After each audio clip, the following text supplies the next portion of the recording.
Welcome to another episode of China Update, where I provide you with the most up-to-date political, economic, and geostrategic analysis on the world's number 2 economy. My name is Tony.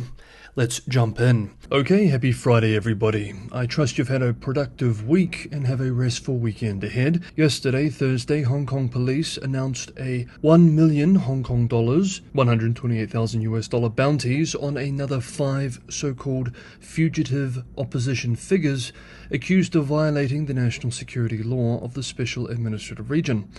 The new move takes the number of people with bounties on their head to 13. The 5 are accused of inciting secession and subversion, as well as colluding with foreign forces.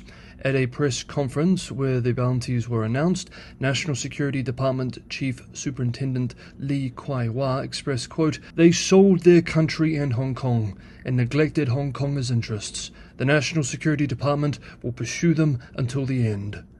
End quote. 2 of the persons are based in Washington, D.C., one a policy and advocacy coordinator at the Committee for Freedom in Hong Kong Foundation. The other works at NGO World Liberty Congress. In a provocative move, the latter, Joey Xiaonam, is a U.S. citizen. She tweeted on this development yesterday, quote, "This morning I, a U.S. citizen, woke up to the news that an arrest warrant and a 1 million Hong Kong dollar bounty have been placed on my head by the Hong Kong government for exercising my freedoms in my own country. More to say later, but for now, I will never be silenced. I will never back down." End quote. Unsurprisingly, this has provoked a fiery response from Washington. The House Select Committee on the Strategic Competition between the United States and the Chinese Communist Party released a bipartisan statement on the development. Quote, "Last night, CCP-controlled authorities in Hong Kong issued bounties on 5 Hong Kongers living abroad, including 2 pro-democracy activists living in the United States, one of whom is an American citizen.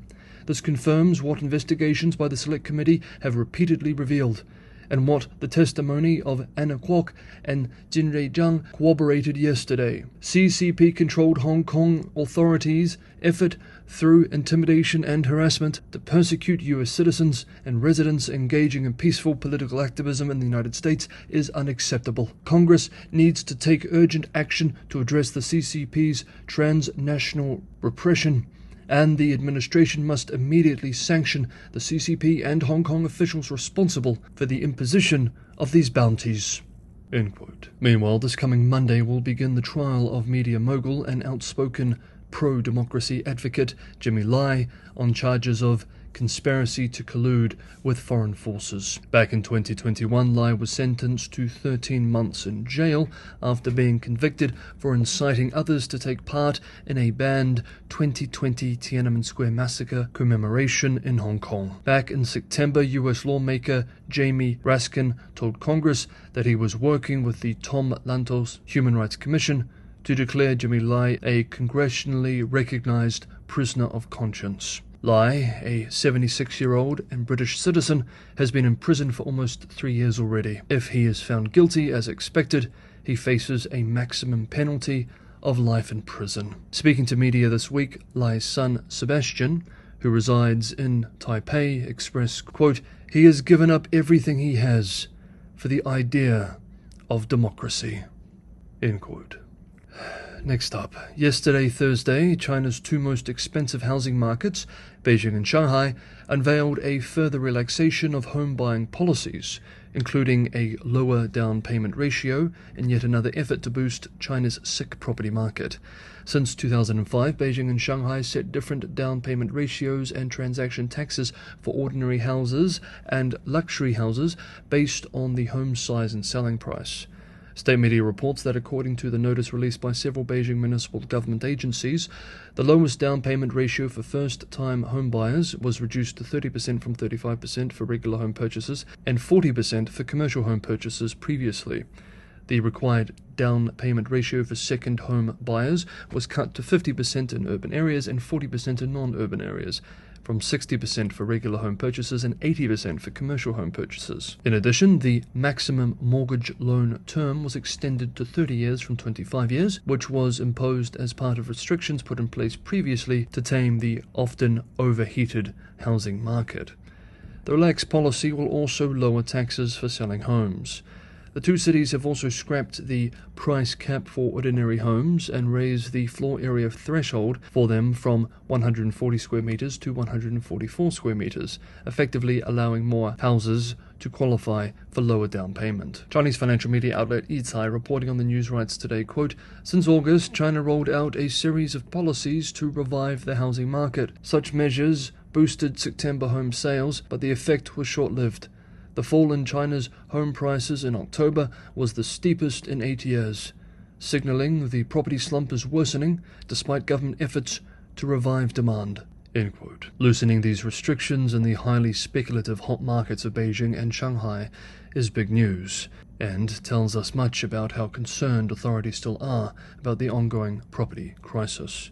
Quote, "Neither city relaxed housing purchase restrictions, which would be a very significant policy adjustment. As Tsai Ing-wen writes, lifting purchase restrictions in first-tier cities has always been considered a last resort measure in the regulatory toolbox." End quote. Next up, a massive AI disinformation campaign has been discovered. Hey everyone, if you enjoyed today's episode, I have a massive favor to ask. If you're getting some value from this episode, it's a huge help if you hit the like button, and if you're a regular viewer, it's also a huge help if you subscribe. 45% of regular viewers are not subscribed to the channel. It's just a couple of clicks of the mouse, subscribe, like, but it's a huge help for me. It helps the channel grow and it allows me to put more resources into it to make it an increasingly better experience. And for those who want to help keep the channel financially sustainable, Patreon and Buy Me a Coffee links are in the description below. The channel relies primarily on subscriber support, not corporate sponsorships, and I want to keep it that way. Thank you so much everybody for the ongoing support. Finally for today, Australia-based, partly state-funded Australian Strategic Policy Institute has published a report on, quote, "coordinated inauthentic influence campaigns," end quote, on YouTube that uses AI voiceovers to push pro-China and anti-US narratives. According to the report, some of the videos used artificially generated avatars or voiceovers, making the campaign the first influence operation known to the Institute to pair AI voices with video essays. Campaigns like this have been uncovered in the past, but what makes this one stand out is its sophistication and reach, with this particular campaign achieving an incredible 120 million views. We end today's video by examining the Australian Strategic Policy Institute report, which we are now quoting selected excerpts from directly. ASPI has recently observed a coordinated inauthentic influence campaign originating on YouTube that's promoting pro-China and anti-US narratives in an apparent effort to shift English-speaking audiences' views of these countries' roles in international politics, the global economy, and strategic technology competition. The new campaign, which ASPI has named Shadow Play, has attracted an unusually large audience and is using entities and voiceovers generated by artificial intelligence as a tactic that enables broad reach and scale. The Shadow Play campaign involves a network of at least 30 YouTube channels that have produced more than 4,500 videos. At time of publication, these channels have attracted just under 120 million views and 730,000 subscribers. The accounts began publishing content around mid-2022. We believe that it's likely that this new campaign has been operated by a Mandarin-speaking actor. Our primary analysis is that the operator of this network could be a commercial actor operating under some degree of state direction, funding, or encouragement. This could suggest that some patriotic companies increasingly operate China-linked campaigns alongside government actors. The campaign focuses on promoting 6 narratives. 2 of the most dominant narratives are that China is winning in crucial areas of global competition. First, in the US-China technology war, and second, in the competition for rare earths and critical materials. Other key narratives express that the US is headed for collapse and that its alliance partnerships are fracturing, that China and Russia are responsible, capable players in geopolitics, that the US dollar and the US economy are weak, and that China is highly capable and trusted to deliver massive infrastructure projects.